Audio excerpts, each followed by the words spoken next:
The music hummed gently, its rhythm weaving into the atmosphere, thick with an intimate undercurrent. I lingered by the bar, my glass untouched, observing my wife glide across the dance floor, held close by her CEO, as if the surrounding crowd had melted away. Her head tilted back, laughter bubbling from her lips at his whispered words. His hand rested too comfortably on her hip, and I felt like a ghost in their orbit. When I stepped forward, calling her name, her glance sliced through me, cold and curt, as though I were a fleeting irritation rather than her spouse. Her words cut deep, sharp as a dagger. I dance with whomever I please. Stay and gawk or leave. I chose to leave. In that moment, she thought she'd won, mistaking my quiet retreat for defeat. She didn't know what my exit truly meant. We had built 8 years of marriage, crafting a life of shared sacrifices and silent victories. I believed our connection was unshakable, that she was my partner in every sense. Or so I had told myself. I could still recall those early mornings when she'd make coffee for us, her drowsy smile brightening the dawn, or how she'd reach for my hand in crowded rooms, grounding herself in me. Those memories made her betrayal sting more, knowing she had once chosen me, depended on me, loved me, making her dismissal a calculated wound. The clues hadn't started with that dance. They began with her phone, always turned downward. Late nights explained away with vague reasons. A strange fragrance clinging to her jacket. I noticed but stayed silent, never challenging her. Patience can wound more than anger. That night at the corporate event wasn't the beginning of her unfaithfulness. It was the confirmation. And when I left the ballroom, I stopped being the husband she assumed I was. I became her reckoning.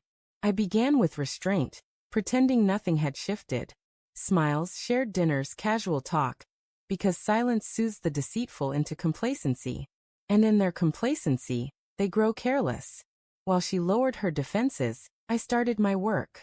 I accessed her call records through our joint account, noting the number she called in the early hours. His, the CEO's. I combed through credit card statements, hotel charges, dinners, hidden escapes she thought I'd never uncover. I saw it all. I hired a private investigator, someone skilled and discreet. Within weeks I had proof. Images of her and him in hotel lobbies, elevators, private moments captured from every perspective. But revenge isn't just proof. It's timing, precision, ensuring the downfall is public and irrefutable. So, I turned to our finances.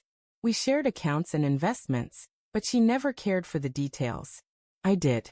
Quietly, I moved assets, protected my share, and set traps in the documents. If she tried to claim what was mine later, she'd find nothing. Then I waited for the perfect moment. The company's lavish annual gala, grander than the event where she'd humiliated me. Investors, executives, families, all present. I arrived wearing the same calm facade I'd maintained for weeks. She seemed surprised to see me there, but not regretful. That was her arrogance. The music soared, champagne gleamed, and as I expected, she drifted toward him again, as if I didn't exist. That's when I struck. I had arranged for the investigator's evidence to be sent to the board, carefully compiled, time-stamped, undeniable. Not just an affair, but a breach of corporate conduct.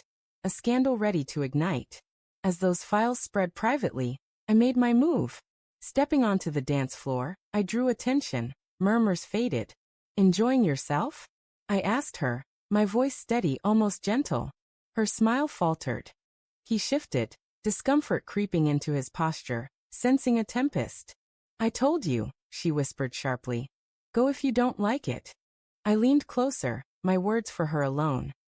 "No, tonight, you're the one who's leaving." It unraveled quickly. Board members approached, their expressions stern, whispers rippling like wildfire. Her CEO pulled her aside, but there was no refuge. Too many eyes, too much proof. His career was finished. So was hers. Her phone buzzed with alerts, emails, texts, the truth pouring in. She glanced at it, confusion turning to panic. Then her gaze met mine across the room. In that moment, she understood I'd known all along, that I'd orchestrated this, that I wasn't the man she could dismiss with a smug command. She followed me outside, trembling, frantic. "You ruined me," she hissed, tears streaking her face. "No," I replied softly. "You ruined yourself." I just made sure everyone saw it. She tried to threaten me. You'll pay for this. I shook my head. No, you will. Every day, when your career is gone, your name tarnished, when you realize you threw away the one person who truly cared. Her expression crumbled, and for a brief second, I almost pitied her. Almost. But pity is wasted on those who betray. The divorce papers were already prepared, assets secured. Her career and his were destroyed in one night. I walked away free, no anger or pain remaining, just clarity. Later, people asked if the careful planning, the patient execution, the calculated precision was worth it. I recalled her words at that first event. I dance with whomever I please. Stay and watch or leave. I found a third way. I left her, but I ensured she'd never dance again.